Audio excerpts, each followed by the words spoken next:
Primer periodista Javier, vamos a hacer un pequeño resumen de cómo se dio esta última película de la caída de la candidatura de Mauricio Jaramillo, tal como lo vaticinó Econoticias hace algunas semanas.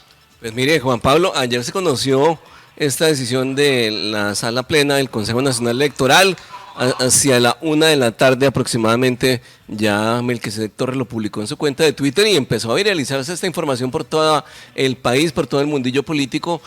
Pero bueno, Jaramillo tiene algunas instancias, he conocido que todo apunta a que presentará una acción de tutela, agotará hasta el último recurso para tratar de ser candidato a la gobernación del departamento del Tolima. Es una pena lo que está sucediendo con el Partido Liberal, pero antes de comunicarnos de nuevo con Melquisedec, vamos a escuchar un audio del abogado Germán Barberi Perdomo. Él es el demandante, el quejoso en este caso, que le da la razón a él, a Nelson Hernández, a Antonio París y a otro sinnúmero de abogados que apoyaron esta teoría de que Jaramillo Martínez siempre ha estado inhabilitado, máxime con su hermano con funciones delegatarias presidenciales en la capital del país. Muy buenos días para ustedes, la mesa de trabajo y la amplia audiencia. Efectivamente, para el día de hoy el Consejo Nacional Electoral me citó para notificarse la resolución que revocó la inscripción de la candidatura de Mauricio Jaramillo Martínez a la gobernación del Tolima. Esto pues ha sido dado a conocer a través de los medios nacionales de comunicación como El Tiempo, la revista Semana, Noticiero CMI, RCN, Caracol, internacionales como El País de España y los medios locales, razón por la cual pues puedo afirmar que efectivamente se revocó dicha candidatura. Pero debo decir que esto no es ningún triunfo de Germán Barberi ni de quienes demandamos esa inscripción. Es un triunfo de la legitimidad, del acatamiento a la Constitución, a la ley, de la democracia y el respeto que se debe tener a los electores. Quiero dejar constancia que he sido liberal. He representado en el pasado a mi partido liberal en algunos cargos, como concejal de Ibagué durante 12 años, como alcalde encargado, secretario de gobierno, ¿sí? Y siempre mis actuaciones jurídicas han sido independientes de grupos políticos e intereses de alguna índole, diferente de la defensa del imperio de la Constitución y la ley. Por ello, al percatarme que un dirigente de mi partido se encontraba totalmente inhabilitado y se lanzaba en forma terca como candidato a la gobernación del Tolima en una actuación de simple lógica, al ser hermano ministro de Salud y además ministro delegatario con funciones presidenciales, siendo jefe de Estado, jefe de gobierno y suprema autoridad administrativa, vi que se estaba violando en forma flagrante lo estipulado en el artículo 111 de la ley 2200-2022 y por ello, ante la terquedad del doctor Mauricio Jaramillo en persistir en violar la Constitución y la ley y engañar a un electorado que merece respeto, presenté petición de revocatoria de suscripción ante el Consejo Nacional Electoral y con argumentos jurídicos y pruebas irrefutables. Como debe ser, brilló la justicia, el estudio y análisis de hechos y pruebas que llevaron a la decisión de revocar la inscripción de Mauricio Jaramillo a la candidatura a la gobernación del Tolima, decisión que recibo con humildad, pero con suprema satisfacción profesional, y debo agradecer a otros juristas que aportaron al análisis de la situación, como el doctor Antonio París, también a otros demandantes como el doctor Nelson Hernández y otros cuyos nombres pidieron reserva. Lo cierto, queridos amigos, es que el señor Mauricio Jaramillo conocía conceptos jurídicos serios, ponderados, identidades prestantes y prefirió por su ego mantenerse engañando a los electores que como el del Tolima merece respeto. A él nada le importó y que las sabiendas vulneran la Constitución y la ley no merece nada distinto que la indiferencia y la sanción de tipo legal que acaba de suceder. Es gravísimo. Primera vez en la historia que el Partido Liberal no tiene candidato ni a la gobernación ni a la alcaldía de Ibagué. Seguramente se unirá a otros candidatos, pero su prestigio, su personalidad ha quedado al descubierto y mi Partido Liberal deberá razonar sobre la necesaria renovación para que jóvenes preparados se encarguen del rescate del fondo en que el señor Jaramillo y otros pensionados lo llevaron casi a su extinción. Mi posición jurídica no me impide pensar en mi ciudad y mi Tolima. Ojalá el señor Mauricio Jaramillo no traicione el pacto histórico, como lo hizo ya con Renzo, y traicione a Marco Emilio para apoyar al continuismo. Cosas se han de ver. ¿Qué sigue ahora?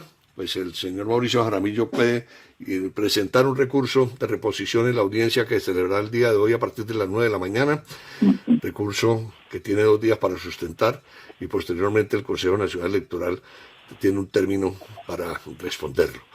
Se habla que presentará una tutela. La tutela, recordemos que es residual y en consecuencia no tendrá una respuesta favorable, por cuanto existe otro medio de defensa judicial, como es pedir la nulidad de la resolución del Consejo Nacional Electoral ante el Consejo de Estado. Esos ya son pataleos de ahogado. Les agradezco mucho y agradezco al Consejo Nacional Electoral haber obrado en derecho, en justicia, en equidad, en defensa de la Constitución y de la ley. Muchas gracias. Saludamos al periodista y abogado, máster en turismo, participante de Caracol Radio en la Luciérnaga de Caracol, Melquisedec Torres. Muy buenos días, Melquisedec, bienvenido a Econoticias. Muy buenos días a todos, muchas gracias por la invitación. ¿Qué tal? ¿Cómo están? Bien, Melquisedec, ¿cómo se dio ayer la noticia que usted fue el primero en Colombia en dar esta primicia de la caída de la candidatura de Jaramillo Martínez? Pues ocurrió por cuenta de una información verificada con fuentes de muy alto nivel en el Consejo Nacional Electoral. Hay que explicarle a la audiencia esto. El Consejo Nacional Electoral toma las decisiones en salas que no son públicas, es decir, se reúnen los magistrados, adoptan la decisión que están discutiendo en derecho y posteriormente, como lo ha anunciado aquí el abogado demandante, hoy harán la audiencia pública para notificar la decisión que ya tomaron en esa sala.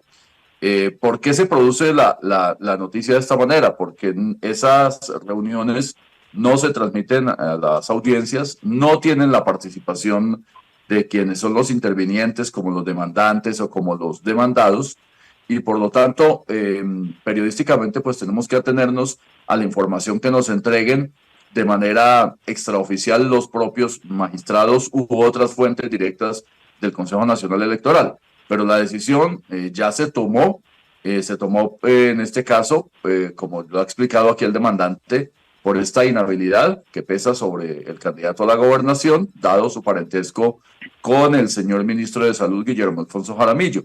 Y aquí hay que hacer también otra precisión.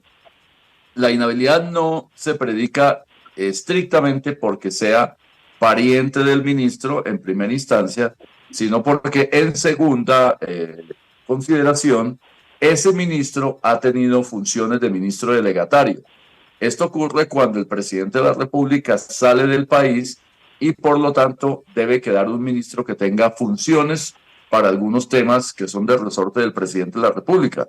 No significa que haya sido presidente encargado, esa figura no existe. Lo que existe es una figura que se llama ministro delegatario en funciones y en algunos casos de viajes, tantos que ha tenido el presidente de la República al exterior, el doctor Guillermo Alfonso Jaramillo ha sido ministro delegatario en funciones. Ese es el punto central sobre el cual se basó la decisión que tomó el Consejo Nacional en este caso, que afecta el proceso electoral en el departamento del Tolima. Melquisedec, lo que usted insinúa, si le estoy entendiendo bien, es que si Guillermo Alfonso Jaramillo no hubiera sido ministro delegatario, quizás hubiera podido salvar la candidatura de Mauricio Jaramillo Martínez, su hermano, así fuera ministro de Salud. Sí, esa es la información que yo tengo, la que me entregaron de estas altas fuentes del Consejo Nacional Electoral, que el debate se centró en que al haber sido ministro delegatario, sí tenía un poder muy fuerte, muy decisorio sobre el departamento del Tolima y sobre todo el país, por supuesto, pero que el debate finalmente se zanjó en razón de esa consideración de haber tenido esas funciones de ministro delegatario, no exactamente de ser ministro. Si no hubiese tenido las funciones de ministro delegatario, probablemente hubiera habido un debate mucho más intenso en el Consejo Electoral para determinar si la condición de ministro afecta la inhabilidad o no de un candidato en una región. En este sentido, creo que la postura hubiera sido probablemente favorable al candidato Jaramillo. ¿Por qué? Porque resulta que, tomando en cuenta que la circunscripción nacional del Senado, por ejemplo, cuando usted es candidato al Senado y un pariente suyo es funcionario de nivel territorial, en ese caso no impera una inhabilidad. Y le doy un caso específico, concreto. La alcaldesa de Bogotá, Claudia López, su esposa, Angélica Lozano, es senadora de la República y fue candidata al Senado siendo su esposa Claudia alcaldesa de Bogotá. La Constitución política y la jurisprudencia de la Corte Constitucional han determinado que cuando se trata de cargos de jurisdicción o de circunscripción nacional, de elección popular, y el pariente es funcionario del orden territorial, incluso con el poder que tiene una alcaldía de Bogotá, en ese caso no impera la inhabilidad. Contrario sensu, como dicen los abogados, imperaría en este caso también para el caso de un ministro, que no tenga una injerencia directa sobre un departamento en específico, sino sobre todo el país, y su pariente, como el caso del doctor Jaramillo, sea candidato a una circunscripción territorial. Es un tema, entre otras, medio enredado porque a su vez los candidatos a la Cámara de Representantes no pueden tener parientes en los entes territoriales municipales. Un candidato a la Cámara de Representantes del Tolima no puede tener un pariente con autoridad civil o política o administrativa en un municipio, como un alcalde. O sea, el hermano, el esposo, la esposa, o el hijo, la hija, o el padre de un alcalde en el Tolima no puede ser candidato a la Cámara de Representantes si durante el último año han tenido autoridad civil, administrativa o política. Es más o menos, en resumen, lo que hay en la jurisprudencia sobre estos temas. Melquisede, ¿usted de casualidad sabe cómo quedaron las votaciones ayer en la sala? No, ¿sabe qué? Olvidé preguntar ese dato, seguramente me lo hubiera dado la fuente, pero no, en este momento no tengo el dato. Voy a preguntarlo, además, se me pasó preguntarlo porque la noticia, entre otras, me la entregaron mientras estaba al aire en la luz. Sí, porque es que se está especulando que hubo votos hasta de 10 personas y entendemos que el quórum del Consejo Nacional Electoral es de 9 personas. De hecho, había quedado hace 15 días 5-2. Nosotros habíamos vaticinado que se había caído ya la candidatura porque había mayoría simple, pero resulta que se necesitaba un voto más para que quedara confirmada la caída de Jaramillo. Estamos absolutamente seguros que esto iba a pasar actuando en derecho.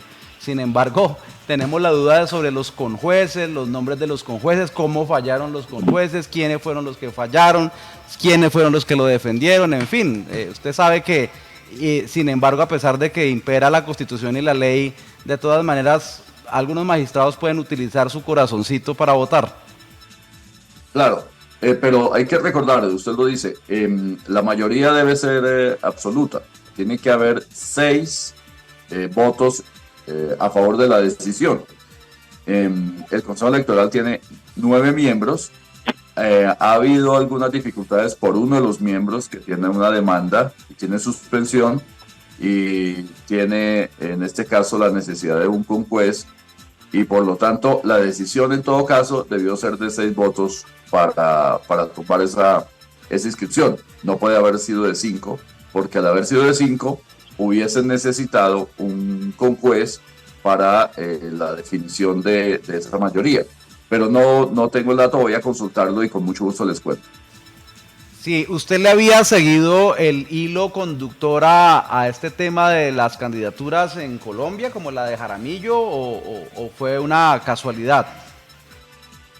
No, en general estamos muy pendientes de las decisiones del Consejo Electoral porque ustedes lo saben, ha habido muchas polémicas por la candidatura de Tulio Gómez en el Valle del Cauca, que está pendiente de resolverse en la apelación, la de Rodolfo Hernández en el departamento de Santander, que también está pendiente de la apelación, la de Patricia Caicedo en la ciudad de Santa Marta, que además tiene una gran polémica, porque eso fue pocas horas antes de cerrarse el periodo para efectos de poder tener un reemplazo o no.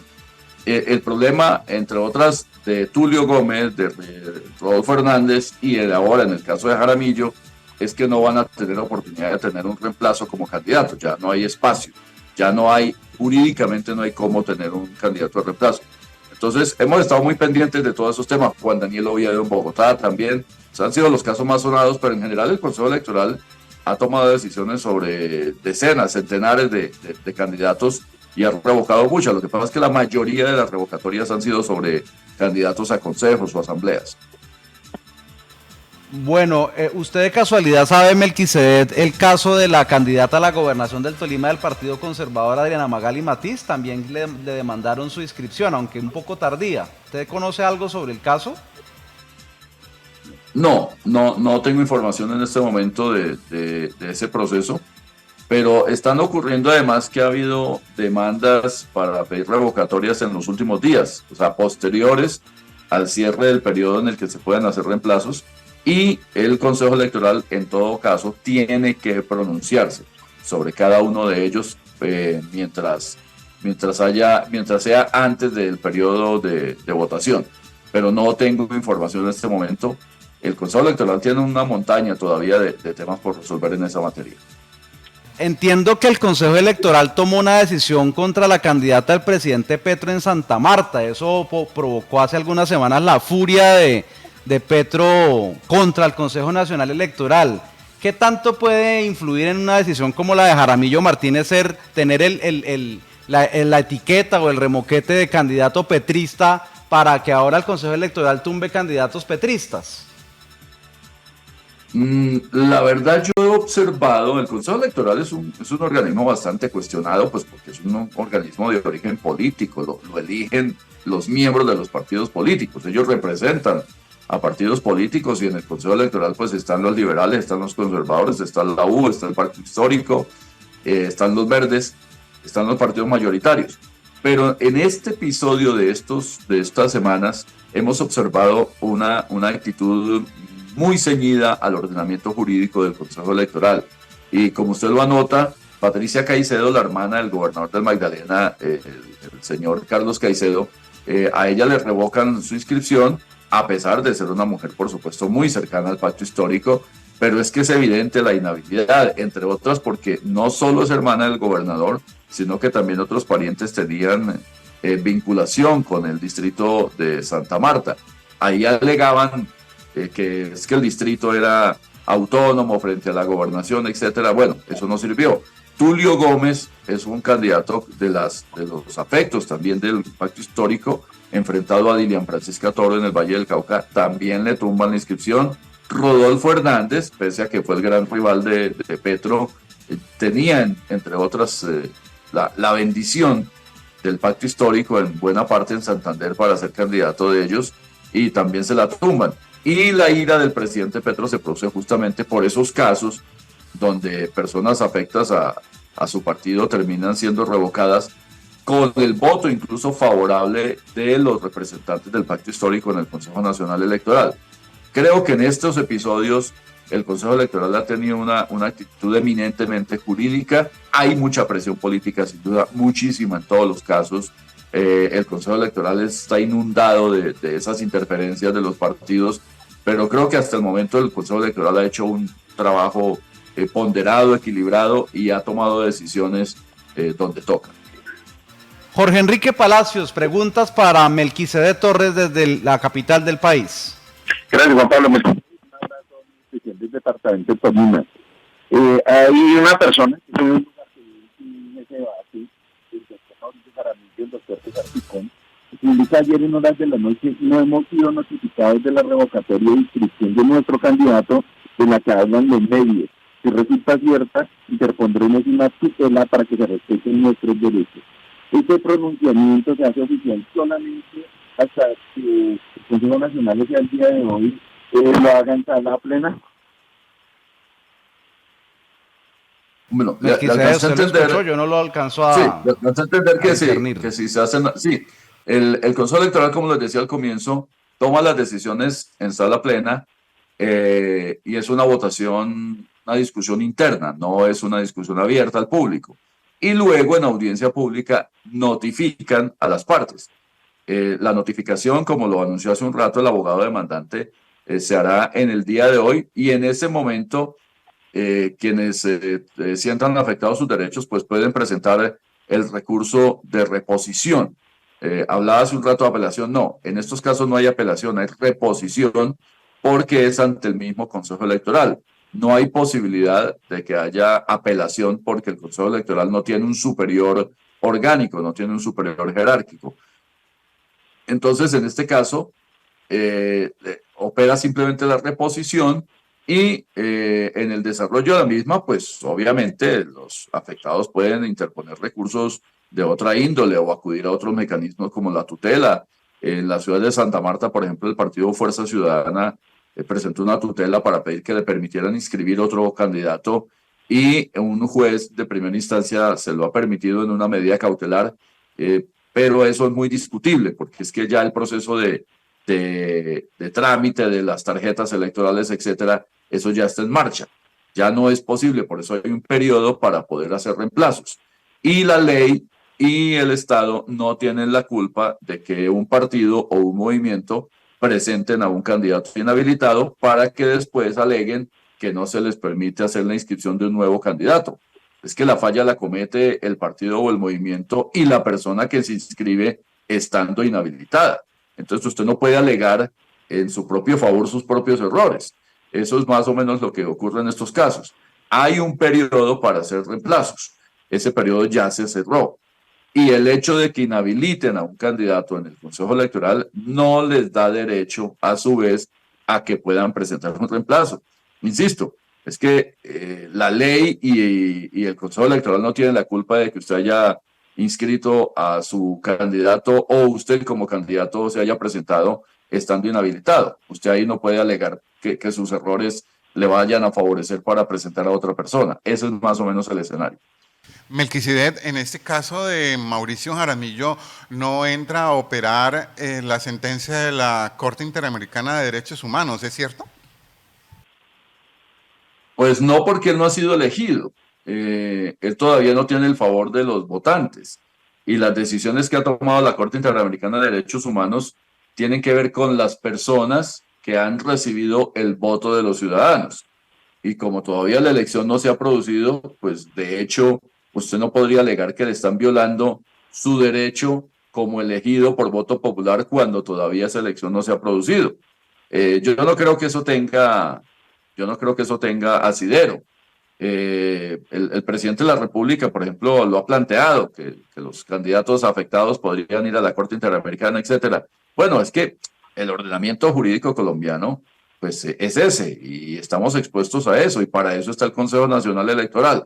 Ahora, no nos gusta lo que hace el Consejo Electoral, pues entonces presentemos una reforma constitucional que elimine el Consejo Electoral o le quite las funciones de inhabilitar candidatos.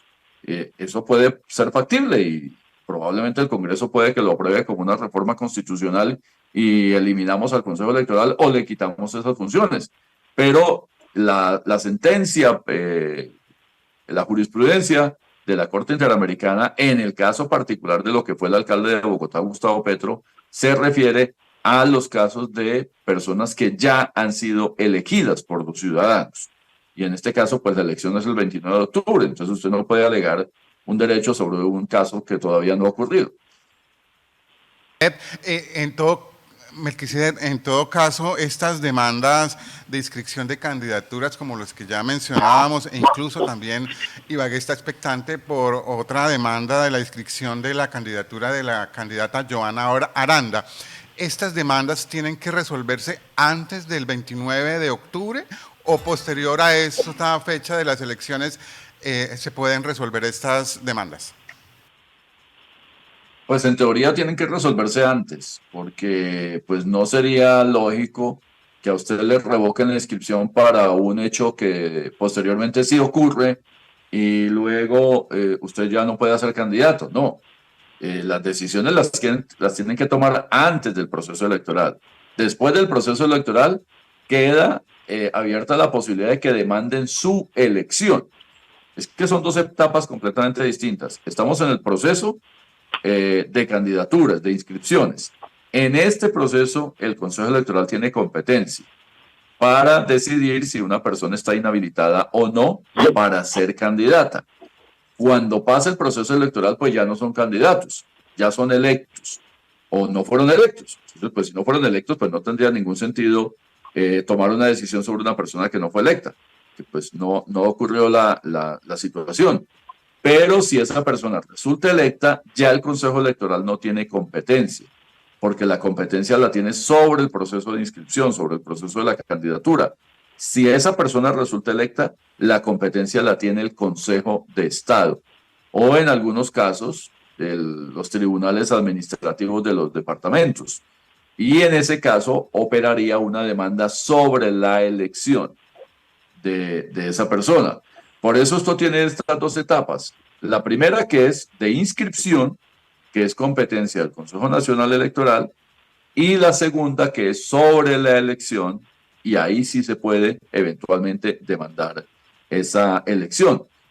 Obviamente esto genera una situación en parte muy compleja, porque puede ocurrir que a usted le demanden su inscripción, el Consejo Nacional Electoral diga que usted no estaba inhabilitado y luego y usted resulta electo o electa.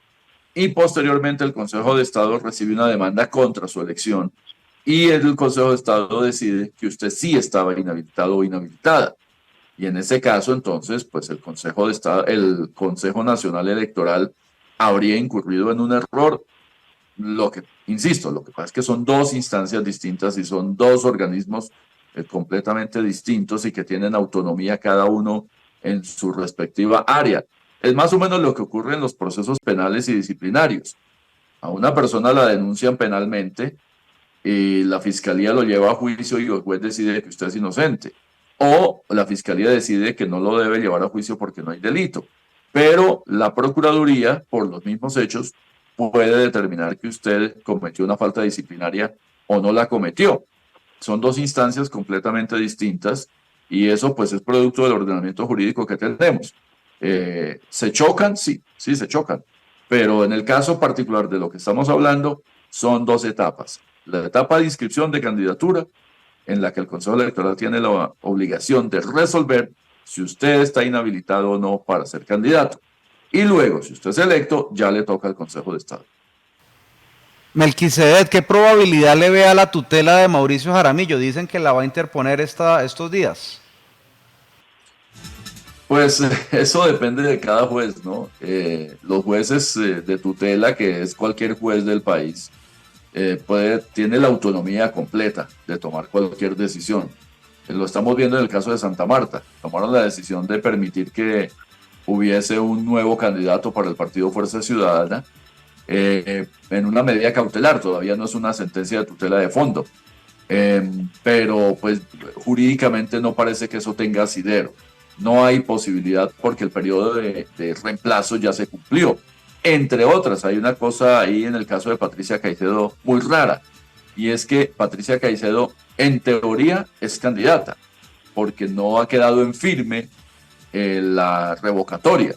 El Consejo Electoral tiene que resolver la reposición que presentaron contra esa decisión, así que ya en firme todavía no está la revocatoria y es candidata. Entonces no puede haber dos candidatos, y según el juez podía haber dos candidatos. Pero insisto, jurídicamente no creo que tenga peso, porque estos son decisiones, insisto, de corte eminentemente electoral. Hay unos periodos, hay unas fechas que la ley determina, y un juez pues no puede violentar esas fechas ni esas decisiones, porque son decisiones autónomas de un organismo electoral. Pero a su vez, pues un juez puede tomar la decisión que le parezca, tiene la autonomía para hacerlo. Por último, Melquisedec, entiendo que usted es oriundo del hermano departamento del Huila. No sé cómo es la situación del Partido Liberal allí, pero sí podemos hablar del liberalismo en Tolima y en Colombia. Es la primera vez en la historia del departamento, entiendo, que no hay candidatos propios del Partido Liberal ni para alcaldía de Ibagué y ahora ni para gobernación del Tolima. El de la alcaldía de Ibagué porque finalmente los Jaramillo decidieron no apoyar al candidato que había. y el de Gobernación pues por la terquedad de Jaramillo en insistir en que no está inhabilitado. Lo que pasa en Colombia y lo que pasa en Tolima con el Partido Liberal, ¿qué concepto le merece? Pues en general los partidos llamados tradicionales están en una grave crisis hace mucho tiempo. Yo diría que por lo menos desde el año 2002, cuando el presidente electo fue Álvaro Uribe y lo hizo contra todos los partidos. Álvaro Uribe fue electo en esa ocasión como un candidato independiente, aunque él es de origen liberal, estuvo en el Partido Liberal. Desde esa época los partidos ya perdieron absolutamente todo el poder que habían tenido como partidos individuales. El mismo Partido Conservador ya hoy está reducido a ser un partido de migajas de la burocracia, etcétera. Aquí en Bogotá, por ejemplo, el Partido Conservador tiene muy poco espacio, es un partido minoritario absolutamente, y han terminado haciendo alianzas en todo el país en muchos sentidos, incluso con partidos que no son muy afines ideológicamente, porque están muy disminuidos. Y claro, en el Tolima es mucho más fuerte lo del Partido Liberal, porque el Tolima pues es una región histórica para esa colectividad, ha tenido grandes jefes, empezando por Murillo Toro, por Darío Echandía, y por tantos otros que han pasado por esta divisa roja, y claro, resulta muy diciente que este tipo de partidos como el Liberal, en el caso del departamento de Huila, que es mi departamento, yo soy de Pitalito, el Partido Liberal ya no tiene mayor incidencia, es minoritario, aunque tiene un candidato, Rodrigo Villalba, pero está respaldado por muchas otras fuerzas porque individualmente el Partido Liberal ya no es una divisa que tenga tantos adeptos. Me parece que en general los partidos estos tradicionales y los mismos otros partidos fuertes como Cambio Radical, como la U, han quedado disminuidos por los caudillismos.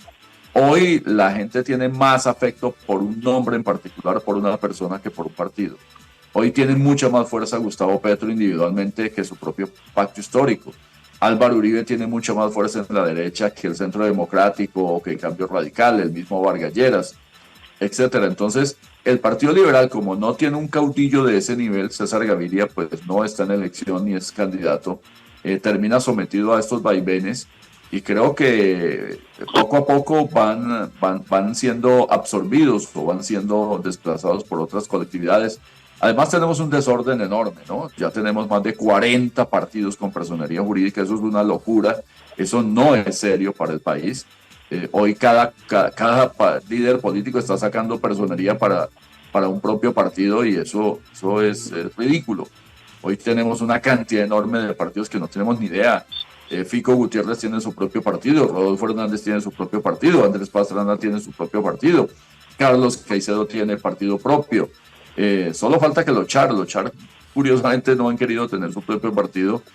Dilian Francisca Toro pues tiene a la U, es la dueña absoluta. Entonces eso es lo que está pasando, hay una crisis absoluta de identidad política. Las tendencias ideológicas están completamente rotas. Apreciado Melquisedec Torres Ortiz, gracias por estar con nosotros hoy en Ecos del Conveima de Ibagué y gracias por comunicarle como primer periodista en Colombia esta importante noticia al país y al Tolima. Usted es muy amable.